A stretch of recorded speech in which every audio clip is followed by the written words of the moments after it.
visiting with us. So That's great. welcome to Esther. We're glad to have you back with us. Esther, So, yay! Hi, oh, Esther. you know Esther, Oh, great. yes, Hi, Jennifer. yes. She will be in my session, even a picture of Esther's. Aha. Thank you. I didn't know that. So you Yeah. guys are already working together. Oh, That's this will fantastic. definitely feed into what I want to talk about. So that's perfect. Yeah. Cool. So I'm going to start off by turning the time over to Nina. If you want to talk about anything related to IPSO, any announcements that we need to tell everyone about. Just a reminder, pick up your shirts at the front desk. You can either turn $5 in cash to the secretaries, or if you Venmo Kayla-Hunter-5, $5 for shirts for students, or faculty can, excuse me, faculty can pick them up for free. Also, we are planning our winter semester social. We're going to do a game night. Details should be coming out, I would say, either Friday or Monday. Look for an email with more information. And then, if I can, just a quick plug for next week's seminar, which will also be on Zoom. Okay, so same bat time and same bat place. And remember, we have soup afterwards. So even if you're wherever you are, you're welcome to come over for the soup afterwards. So I'm excited to have Jennifer here. I've known Jennifer for a long time. I think since most of my time in AECT, I've known Jennifer, but she's had really quite the tremendous career. She's a practitioner, but also an instructor. She has taught at Old Dominion University. She's currently teaching at University of Virginia, I believe. She's been the assistant editor for the Journal of Computing and Higher Education, which is a pretty good journal in our field. So that's pretty great. But the thing that she's, I think, probably best known for is in 2014 started Designers for Learning. And you can look up their website, but really a fantastic organization. It's a nonprofit that uses service learning as a way of benefiting both the people giving the service as well as those receiving it, is typically the case. But it provides an opportunity for students or experienced instructional designers to give freely of their skills to developing instructional design for other nonprofits and social impact types of organizations. So people that are providing maybe educational opportunities to adults that need basic skills training or other types of high impact needs. It creates the meeting place where people like us can give our instructional design skills to provide some of that education for other folks. And so it's a really great opportunity. I've used Designers for Learning in my class as well as giving as a way of giving opportunities for students to work on projects. And so it's a really great thing that way. And so we're excited to have Jennifer here, and let's all give her the virtual round of applause, right? So welcome to I appreciate it. Yes, thank you. And in fact, I think one of your students was one of our first that we tried to figure out some way to do an internship with. So you're right. I think you did an excellent job trying to encapsulate what Designers for Learning is. Sometimes it's a little bit difficult to describe because we have that dual mission of providing service learning opportunities for students to gain real world experience. And then on the flip side, all of that work is done for the benefit of some entity within the social impact sector. So thank you for that. And I believe we're wrapping, you need to wrap things up at about 12:50, is that right? Okay, cool. So just please use the back channel. I'll do my best to keep an eye on the text on what's happening. Feel free to interject. I could talk about this topic for hours, weeks, months. So 50 minutes, I'll do my best to try to keep things contained. But to that end, I know we probably won't get through all of the little bullet points of things that I wanted to cover. So I believe Nina probably has already sent this out on some type of email distribution, but here's a way for you to see the slides that we're going to be talking about today. And then also along with the slides, I've also included a supplement because I really am hoping that this will be not just the end of a conversation, but really an opportunity for you to contemplate some of the things that I'm talking about later on. And so I've used this concept in presenting this material before, and it seems to be something that resonates well with people. So I created a Google Doc that's I'm terming a reflection journal.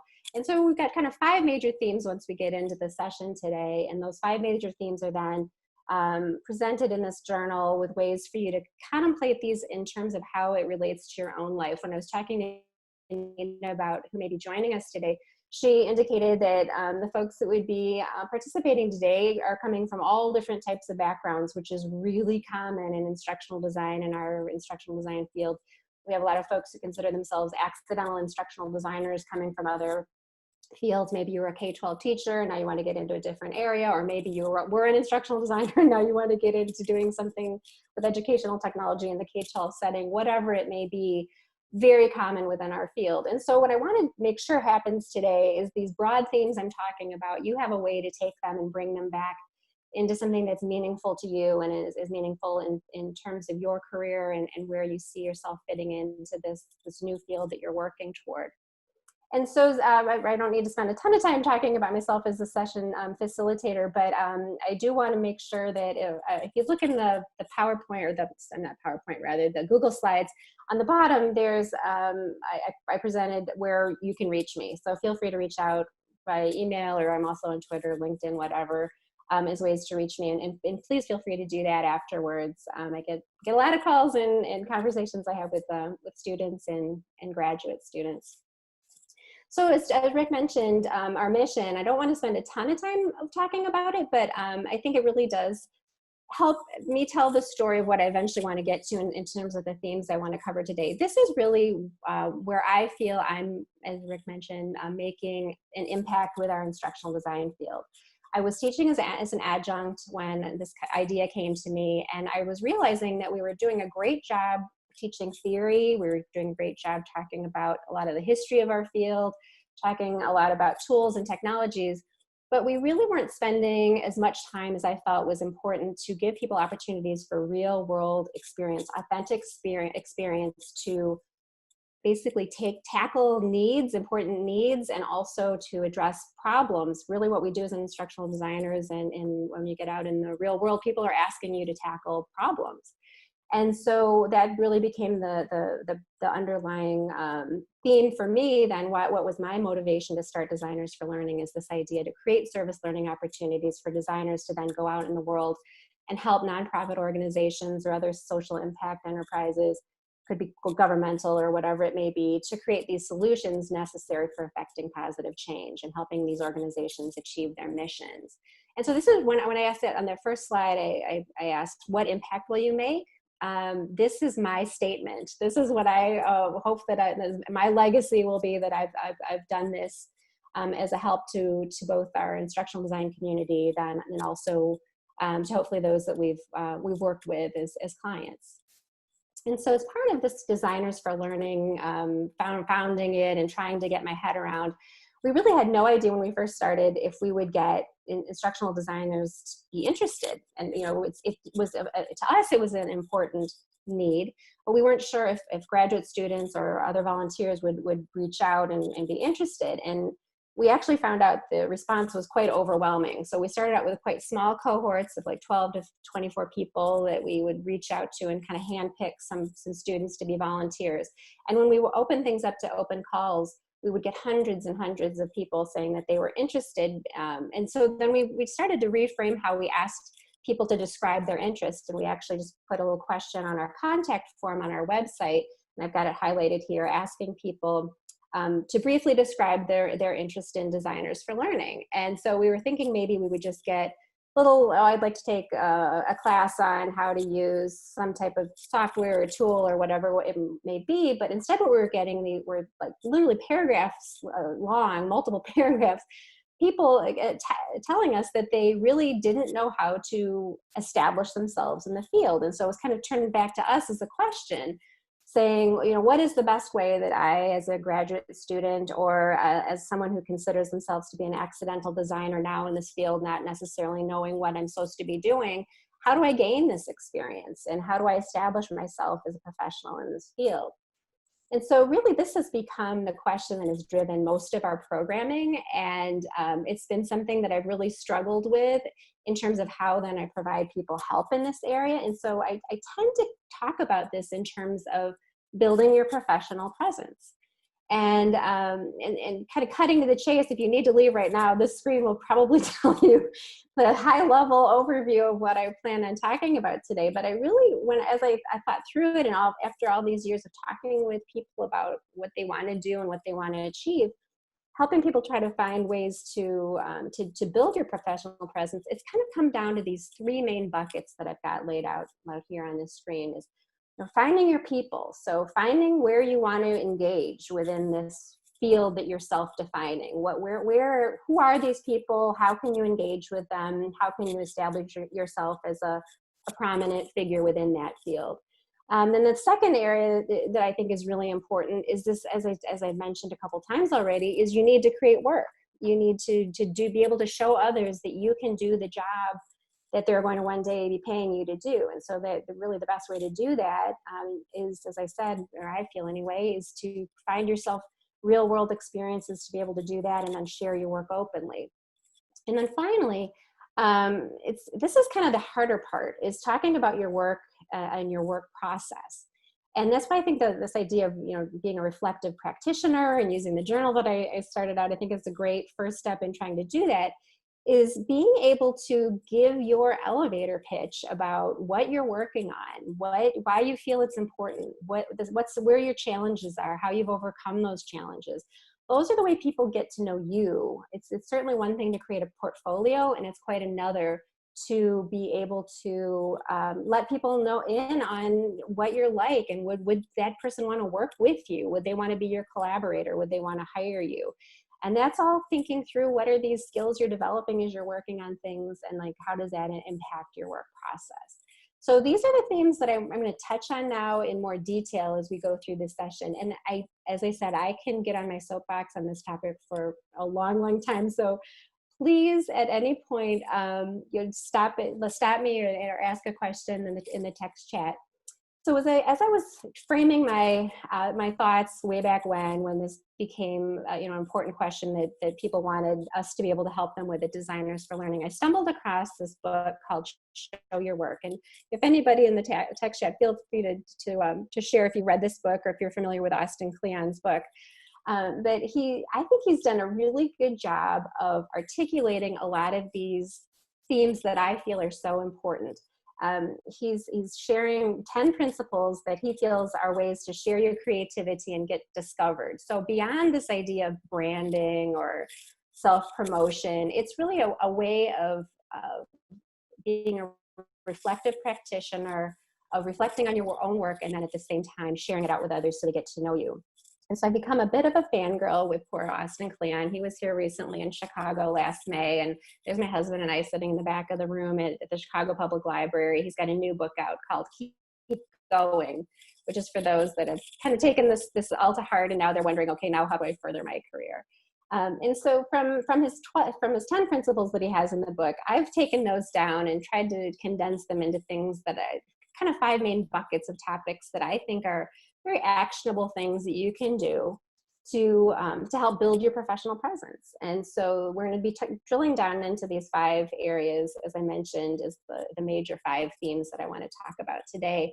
And this idea of finding your voice. When we're new to a field, when we're new to an area, and I'm going to be talking a little bit about some work I did last year on accessibility. I'm not an accessibility expert, yet I needed to find my voice in that area. I'm going to share some examples with you on that. This idea of designing out loud. And so rather than just working on your projects, turning it in, putting it up on the portfolio, finding ways throughout your design process that you can share that work and involve others and get others to understand and to appreciate what you're doing, and some of the steps you can do to do that. And then this idea of sharing your influences. When you're first starting out, you don't have a lot of things to share. Maybe you haven't done a lot of work yet. And so some of the best ways early on, and really pretty much throughout your career, is to share with others the things that inspire you and the things that you find interesting. And so Kleon describes this as sharing your cabinet of curiosities, and we'll talk a little bit about that. And then we talk a lot about networking, but there's a lot of different ways you can do that. There's lurking, from the continuum of lurking all the way through to maybe running and setting up a network or whatever it may be. But this whole idea that your participation really becomes your network currency. So if you contribute, that's kind of like your fee, your entry fee to get into the network. And so we're going to talk a little bit about ways that you can find ways to engage and participate to be able to build that network currency for yourself. And then this last bucket, I think, is probably where I fall in right now. Slow and steady wins the race. Once you've established yourself to some degree in your profession, it's always difficult yet important to try to figure out ways that you can keep that momentum going. You're only as good as your last project in many cases. And so what are some of the things that we can do, and be always conscious of this idea that you need to kind of keep that eye on the next thing that you're going to be interested in, that's going to influence you and then inspire others. Let's just dive right into it. As I said, the back channel is certainly open at any point for questions, for questions or comments. So in terms of finding your voice, let's drill down to this, and starting out with how Cleon describes this. So as I mentioned, I'm kind of a fangirl. I'm on Cleon's newsletter. He also has a blog. So this is one of the quotes that sticks with me. I'm going to pull a few of these back during our talk today. But this idea that if you want people to know what you do and the things you care about, you have to share it. You have to tell them about it. So you have to talk about the things you love, and then your voice will follow. And that's why I got so excited when I saw Esther, because I'm going to be sharing a couple things that we were able to intersect last year, because we were part of a group that got interested in exploring ideas of accessibility and universal design. And so throughout most of 2019, I engaged with Esther, as well as some other folks that I'm going to be sharing their pictures in a moment. But it all culminated at AACT toward the end of last year. We did a webinar, and it was one of the higher attended D&D Design and Development Division webinars that they had. And then we also then took that concept and the things that we talked about regarding accessibility, and we talked about it during, I believe it was a 3-hour accessibility design slam, also at AACT at the convention in Las Vegas. And so where this all feeds into is that a year ago, I didn't know Esther. I had never met Dr. McDonald. I didn't know Amy. I did know Yvonne. But these are the presenters that I networked with. We all had a shared interest in learning more about accessibility and universal design. Also, this idea of sharing what we know. And so, as I said, we spent most of last year on working on these projects, either the preparing for the webinar, or then our 3-hour design slam. And it was an opportunity then for us also then, here's Dr. Kimmons there on the left, to reach out to others who had maybe not necessarily, it wasn't engaging with us in terms of accessibility, but he joined our accessibility design slam as a way for him to share with others how they could take the works they're working on and share them as part of an open resource, which then feeds into the work he's doing in terms of creating this platform to be able to share open access textbooks. And then parallel on the right, Dr. Moore, Stephanie Moore from University of Virginia, she's the editor for the Journal of Computing in Higher Education now. And so she has an interest in getting articles published on accessibility and universal design. So this whole idea of, like, by having a little kernel of an idea that I was inspired to think about and talk about accessibility and universal design, I was able to reach out and work with this group of people, many of whom I did not know and had never worked with before last year. And then also finding ways for myself and for others to be able to potentially find avenues for publication, whether it be a book or through a journal article. And so I'm going to spend quite a bit of time talking about with this work that Esther and the team did, and talk about it in terms of how this is kind of the culmination. This is like, okay, this is the aha, this is what we ended up doing. But really, where it all started is where we're going to spend some time talking about as we move through. So now tying this all back to you, and where this may be something that you can figure out ways to stake a claim and to use your voice. I've shared, if you click on the link that's there, it's I can't remember how many pages, I think 140 page roster of organization and events. I think it's in its 42nd iteration. It comes out twice a year. And if we've talked a lot about already AACT, which is a big professional journal in our field, but there are hundreds and thousands of opportunities for you to engage within our field. And again, this is a very broad definition of what our field is. And so these are things that you can engage in virtually, or maybe you can find one that's local to where you live, and where you can participate and find your voice. So I encourage you to take a peek at that 139 or 140 page, whatever it is, PDF. and see if there's something out there that you didn't even know existed. Maybe it's an organization or an event that you want to learn more about. And use your journal as an opportunity to say, I'd like, pick 2 or 3 that you'd like to dig into a little bit more, and branch out to try to consider those organizations and think about how you could use those experiences to help you gain and just also share your subject matter expertise that you're gaining in your program at BYU, and in topics that are really interesting to you and that you're interested in pursuing. And along those same lines, I think what's nice about that, the roster that I provided is, again, this is a roster that comes out twice a year. It's well distributed within our field. And so these tend to be quality organizations, but definitely take some time and think about what you'll be able to gain from this, and the quality of the organization and who you might be able to network with and participate with. And so maybe this is actually a good time for me to stop talking for a moment. If you wanted to use the text chat, or Dr. West or anybody else you want to join, are there any organizations, as I said, we talked a lot about AECT, but are there other organizations or events that you want to make a quick plug for that you think people might be interested in finding more about?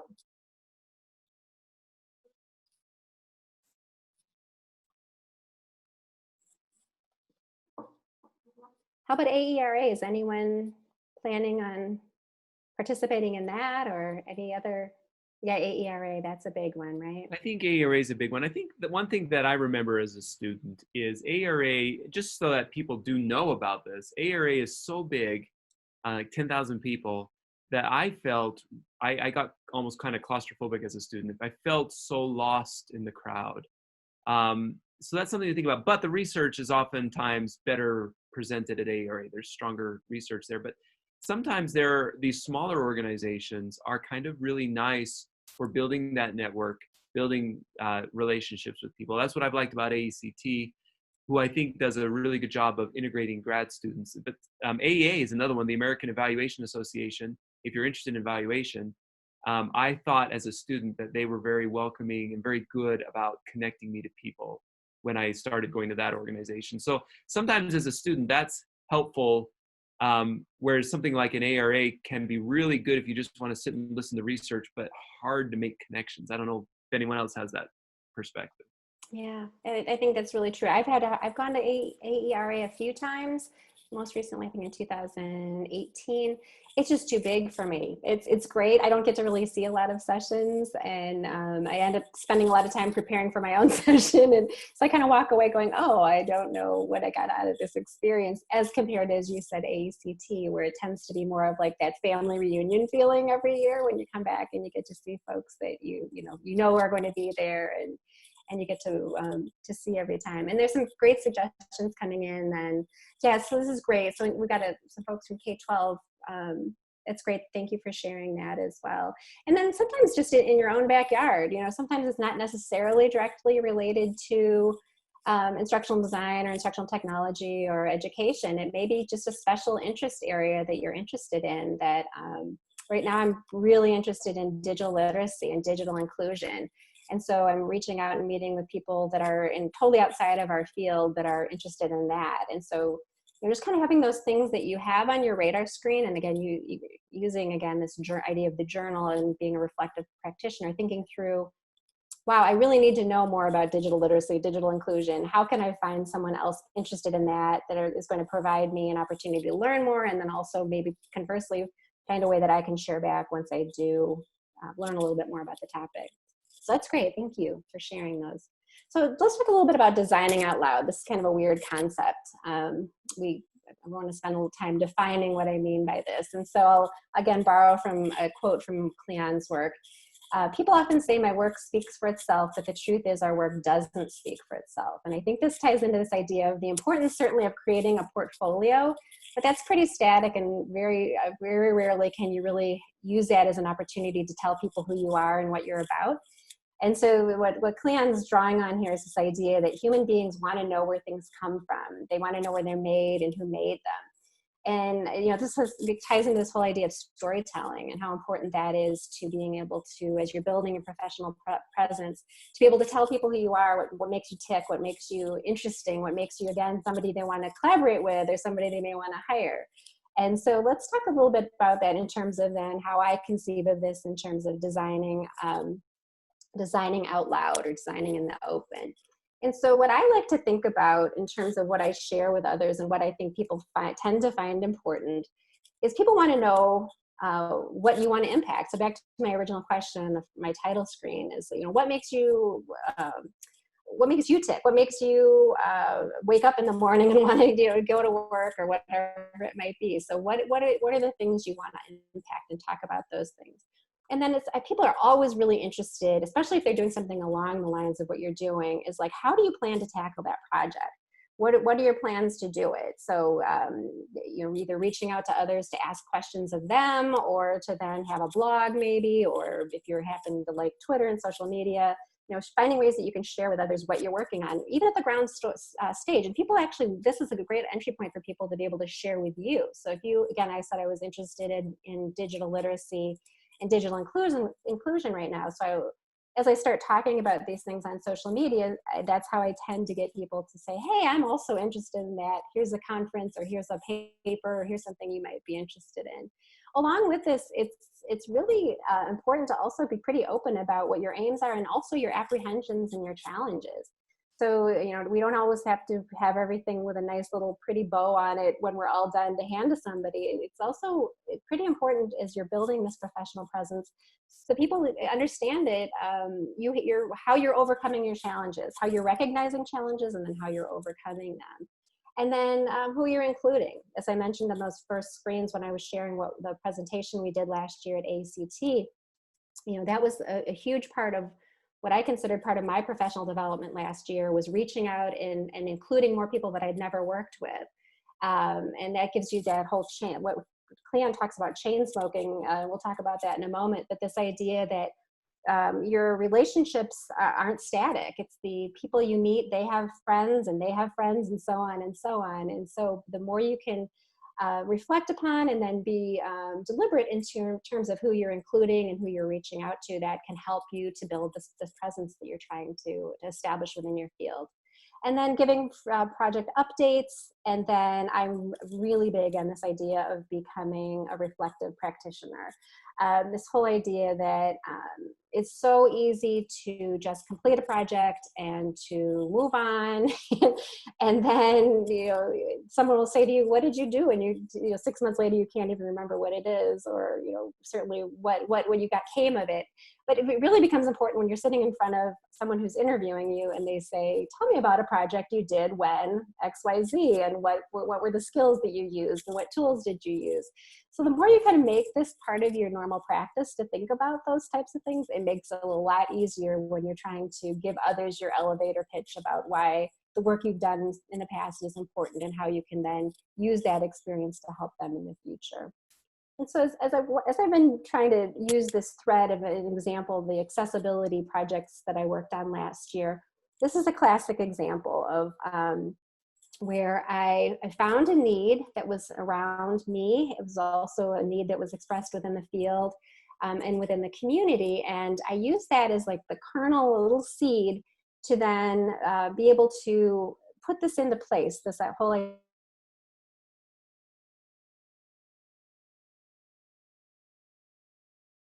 for Learning's network was toward the tail end of 2018. We had a question asking people what their most preferred professional development course would be if we were to develop it.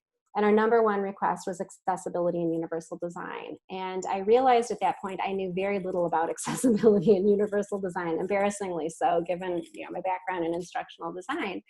And so I started digging, and given this was my new inspiration to try to figure out, we as I said, surveyed our network, but then I also went out and looked at other resources, and the folks in our network were certainly not alone. EDUCAUSE in their survey, accessibility and universal design was shown as the number 5 key issue for teaching and learning. It's also one of the key standards within the ISTE standards that teachers and educational technologists should be able to advocate for equitable access to educational technology, digital content, and then most importantly, learning opportunities to meet the diverse needs of all students.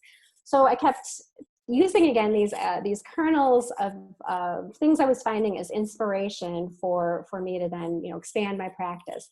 Also at the same time, I'm finding gaps in research, and this very much applies to all of you in grad students in graduate school right now. I'm sure you read through these research articles and you're like, well, I don't know why I'm reading this. What does this have to do with anything? Sometimes you don't understand the connection between the theory and the research that's happening and then practice.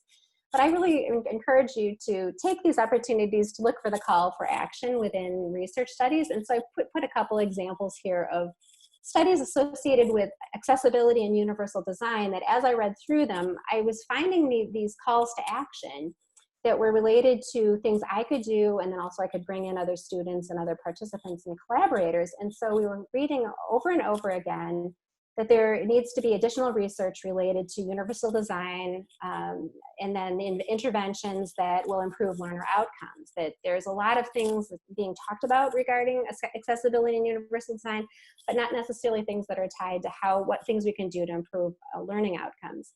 And then also another article that I stumbled upon last year when I was teaching at University of Virginia was an article by Reber and Estes on this lit review that went through ETR&D, which is a top journal in our field. And they reviewed all the journal articles that have been published in there and realized that there had been there's just a dearth of attention in our field regarding a research based in our publications on accessibility. And so their call to action in the conclusion of their paper is the time has come to bring the best ideas from educational technology to the design challenges of meeting all levels of accessibility. So again, I'm just kind of trying to share these examples of like the need is everywhere. There's the drumbeat of a call to action, ways that you can make an impact. And so I just really encourage you, as you're reading these journal articles, as you're finding surveys that are published or whatever it may be, these are all ways to try to figure out where you may find something interesting to you and also that may be of value to the field and to those outside in the community. And so from that idea, so that was one example from my life, from figuring out where I was going to take my next professional journey last year. Use this opportunity within the journal that I've shared to think about things that are important to you and those things that you are interested in doing, and think about through how can you reflect upon those and share those stories about your work and your work process with others. And how can you incorporate this idea of regularly sharing your work within maybe social media? And I get it, especially nowadays, Twitter was a different place in 2007 when I first joined than it is today. I don't spend as much time there as I used to. LinkedIn is a whole other issue. I kind of consider it my necessary evil, but certainly is where I go to find some information and things I don't tend to share as much as I used to for a lot of the reasons that we could spend hours talking about. Same thing with Facebook.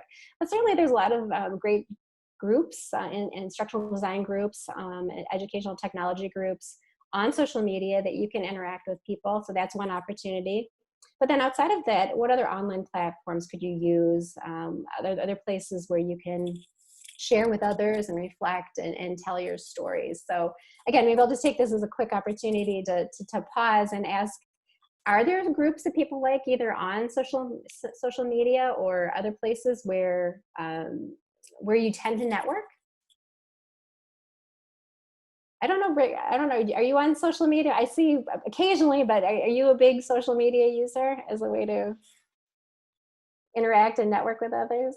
I can defer to my colleague Royce Kimmons on this, who obviously studies. But I will say, it is very helpful, and I use it a lot. Maybe not as much as I should, but because it can take a lot of time as well. But some specific things are really helpful. It's helpful to be in certain Facebook groups. Usually, most of these professional organizations have Facebook groups. Getting the right kinds of Twitter hashtags and lists that are useful in your area, that can be helpful. Yeah, and like I said, we're getting some comments in the tech chat, LinkedIn, and I agree. Networking at conferences, I tend to find my best success is in finding a group, like a group that you could work with, rather than just broadcast out on Twitter or whatever it may be. And Facebook groups, there are tons and tons of instructional design groups. ACT, for example, has the GSA group that's good for GSA graduate is a students. really good one for students. Hey, Jennifer, Esther has a really interesting comment, and people can respond in the chat window, but maybe you have some thoughts as well. She says, how do you share the work you're doing and your success and insights? without coming off as arrogant?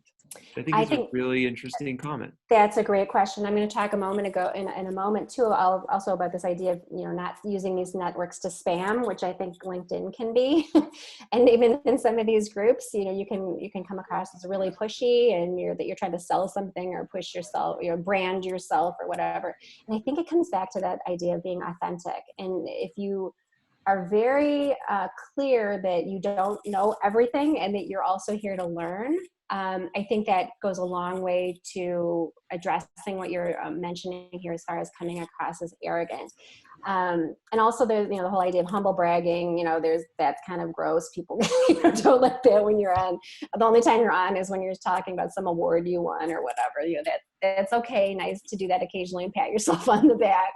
But I think it gets back to what I was saying is really get in the weeds on what you're trying to do. And that's, I think, why I'm so drawn to some of these Facebook groups. A lot of the times people post questions. And actually I did, we were talking about YouTube earlier. I did a great interview with Christy Tucker about 3 years ago. She's an instructional designer who does a great job of sharing her work and designing in the open. And she believes the best way to interact on social media or pretty much anywhere when you're trying to network is to ask questions. So rather than be the person who's on some soapbox, that's just saying, this is the cool new thing I designed, isn't this wonderful, is to say, I don't know how to design this thing, or I don't know how to use this tool. Is anyone out there that can help me? And I think that goes a long way to making yourself less seem like an arrogant person, just humble bragging all the time. Yeah, and that's great too. Your point there too, Rick, as far as, sharing. Just really openly sharing things that you find useful and helpful. Then you kind of, that's the whole idea of your network currency, your participation is your network currency. Can I just mention, Jennifer? Sure, yeah. This is Royce. Just that also we need to remember there are different norms of participation in different networks. So the way you behave on LinkedIn is slightly different than Facebook, slightly different than Twitter. There are also multiple legitimate ways of participating in each of those. So just looking at Twitter, for instance, you have your micro celebrities, the people out there who have 60,000 K-12 teacher followers, right? But we all don't have to behave like that. And there's legitimate and valuable ways of benefiting from the networks on Twitter without doing that, right? And so I think part of this fear of being arrogant, I think there's also this kind of stems from that, in that a lot of the people that we see who are super successful are very self-branding and those kinds of things. But I don't think that we all have to be doing that in order to make use of the network. For me professionally, Twitter is really useful for me, but most of what I do is I just lurk. I see what my colleagues are working on, and I'm excited when I see that they post something that they're working on. I don't interpret that as arrogance. And I think toxicity is another kind of thing that we could talk about, talk at length about. But just suggesting that just because there's a norm to the platform of how people are participating, that doesn't necessarily mean that that's how we have to participate to make full use of it. Yeah. No, that was a great point. Yeah, just as you said, we could spend a lot of time talking about network participation. That could be a whole. So we've got about 10 minutes. So I'm going to kind of move through these next areas a little bit quicker. But in terms of then getting into the weeds in terms of sharing your influences, and this is particularly of importance if you don't feel like you necessarily have a lot of work to share right now. And so this idea of, as Cleon describes it, he talks about sharing your cabinet of curiosities. So sharing with others your inspiration, what you're reading. This is getting completely into what Dr. Kimmons was just saying, is he uses these platforms to then to lurk and try to glean from the community what's important, what's your sources of information. But at the same time, these are great for you to then find ways for you to share. So the ideas you want to borrow, things you might want to try. And as I mentioned a moment ago, this whole idea of translating research into practice. I think that's a great opportunity for us, is coming from graduate students, and then those of us that teach. There's a lot of great research out there, but there's opportunities for us then to take that and convert it into something that's meaningful to practitioners. And so talking a little bit, again, tying this all back to my journey, I talked a little bit about how I identified accessibility in UDL as important for me professionally as well as to the field. And so what I did last year is I started posting pretty regularly on my personal blog and on social media that this was something I was interested in. I also did a call for volunteers as part of Designers for Learning. And that's how I reached out and connected with interested participants, which includes Esther and Amy and Yvonne and Dr. McDonald. And I didn't know where it was going to go, but I knew it was something I was interested in. I took that kind of apprehensive first steps, reaching out to people I didn't know. And I think we all need to step off the ledge at times. I'm very much describe myself as an introvert, but there are times when we want to establish ourselves in our field. We have to take that step, and as I said, kind of jump off the ledge to do that. And so in terms of then tying this back to yourself and how you can do this within your own world and things that are important to you, do take this some time to think about what are you interested in, and what are some ways that you can find from others that what they're doing, and then also at the same time display your influences, what's important to you and how you can let people know that. We talked about some face-to-face opportunities, some social media opportunities. What are other things that you appreciate that others are doing within their own work, things that they're sharing? What do you like? In fact, Dr. Lear's on, I think I saw her a moment ago, on Facebook. She, for the past year or at least, has been putting, I think it's what she's thankful for every day. And that's just a really cool thing. I follow her, I think almost every day I hit like on what she's saying. So it's something that just in her head, she just shares what pops in from her experiences during her day.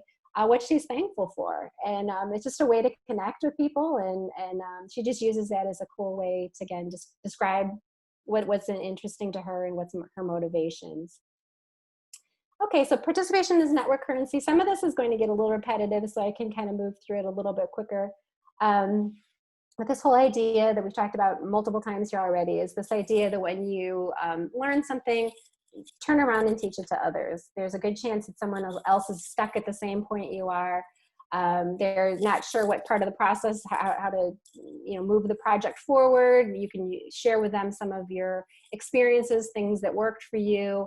And it's also the byproduct of that then is generating more interest in your work. And I think we all probably have examples of where that comes from. And it certainly ties back to what I was mentioning, the project that Esther and others worked on last year, is this idea we had something we wanted to learn about regarding accessibility and universal design, and then we spent the first part of the year trying to understand it better, and then we spent the second half of the year trying to explain it to others.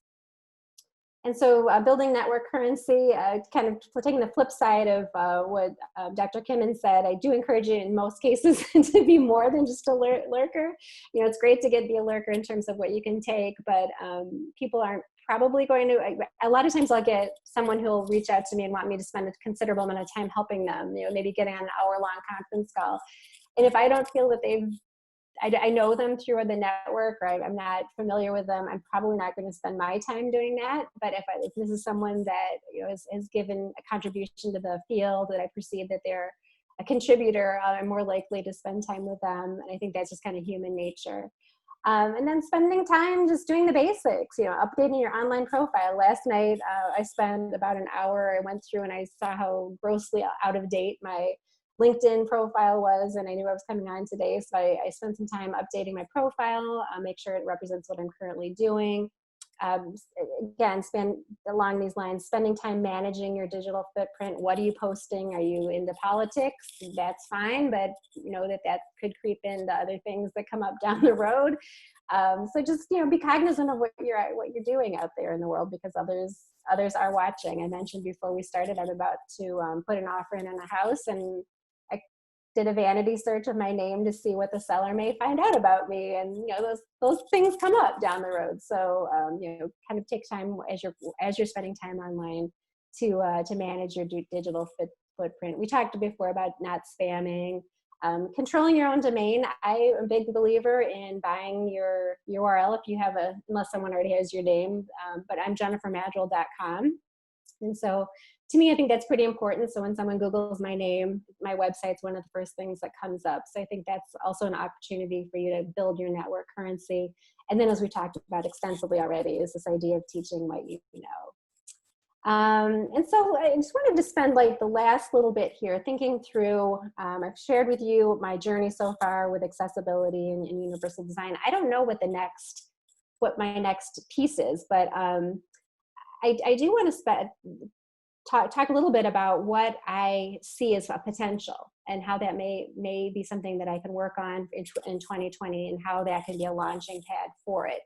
And so this whole idea of that I'd like to leave you with on this section is thinking through how your network currency and the participation that you are engaging in is how that's something that you can then pay forward to others. So I encourage you to go back when you have some time and look through the journal I presented and spend some time in this section thinking about ways that you can improve and increase your participation with others in the field, and the way that you can maybe take something that you consider yourself to be a semi-expert in a way that you can pay it forward by teaching others.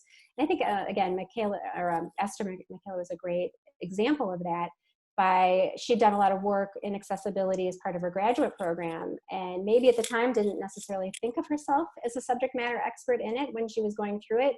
But through the projects that we had toward the end of last year, it was a great opportunity for her to take that and pivot and establish herself as a subject matter expert in this area.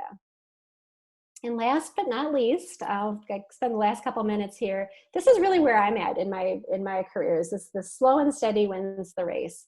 The idea that a lot of projects in the work that I've done are completed. They're in the rearview mirror, and I've met a lot of people. I was previously an insurance underwriter 20-some years ago, and it has nothing to do with what I'm doing today. And so we tend, especially people who consider themselves accidental instructional designers or people who are coming to the field from a different field, you feel like, oh, I have nothing to contribute. I'm starting out fresh. But I think the really important thing that Cleon brings through in his work is talking about this idea that you really never start over. That this idea, if you're truly a reflective practitioner, that you're always thinking about the work you've done and how that work is something that you can build on going forward. Those relationships, the skills you've gained, the experiences you've had, the exposure you've had to different challenges and solving problems. Those are all lessons that you have learned, and they will inevitably, if you're doing things well, you'll think of ways that can seep into what you're doing. And this gets into this idea I've mentioned already, this idea he talks about chain smoking. And he advocates this way of working to avoid losing momentum in your career. We always are kind of looking for, okay, I did that, now what's next? And one of the things that I'd like to, for you to think about, and I'm just going to skip ahead to this one, is this idea of your contacts and the potential collaborators you may have. I think the start of the new year is always probably a good time to do that. I literally have a list of people that I want to contact. As I kind of hinted a couple times, I consider myself an introvert to the point of almost being a hermit here in my home office in Chicago. And I have to make those steps to reach out to people. And so within the journal, I've given you some space to think about and reflect upon who have you worked with in the past, or who have you found online that you're inspired by or that you would like to reach out to. And think about how you can make that next step to keep the momentum going. How can I talk to someone maybe I bumped into at a conference, or maybe I bumped into during a meeting, and they said, oh yeah, we should talk more about that. Write down the names of 3 to 5 people on your contact list that are on your radar screen, on your radar, but you haven't had the opportunity or taken the time or effort to reconnect. And jot down your goals. Like what are the opportunities you have to connect with these folks, and what would be the opportunities available to you to further those connections. And I think at 12:50, I think I'm on my last screen. So I'm certainly open to stay on if anybody had any specific questions that they wanted to ask, but hopefully I've inspired you to take some time to think about your own professional development and given you some hints and tips of things that I've found helpful and given you some resources to consider. But any questions, or anybody would feel, like I said, I'm very open to stick around if anybody has any specific questions.